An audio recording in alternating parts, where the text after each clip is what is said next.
So in the class they talk about this concept, it's a little bulky, but enjoyable involvement. So finding things that keeps a person occupied and engaged in something that they find enjoyable. Because when you're doing that, you have a feeling of being engaged, attentive to what you're doing, kind of busy and concentrated in a positive direction, not busy in like running around like a chicken with your head cut off kind of a thing. A lot of this is familiar to who you are. You might stretch your abilities a little bit, but you're not totally taking on brand new things. So you want to kind of keep that in mind when you're thinking about looking at kinds of activities to keep your family member engaged.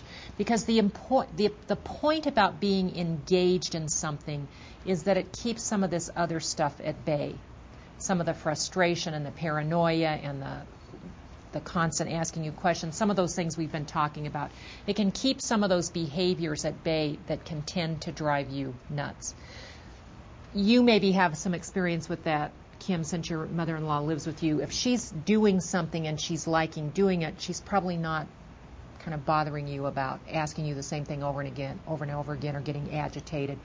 But if you can find things for her to do, she's more pleasantly occupied, which gives you an opportunity to be pleasantly occupied.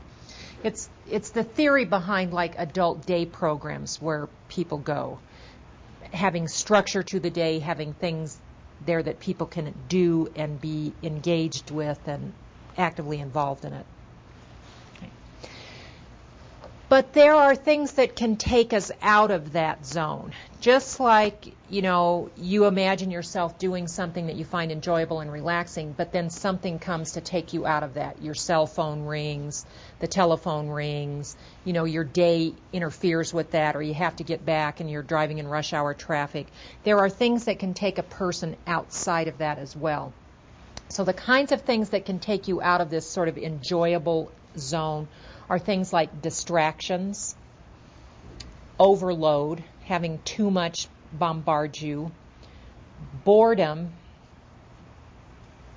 fatigue. So you may have noticed that with your family members, things don't go as well when the person is tired as when the person is well rested. I'm kind of that way.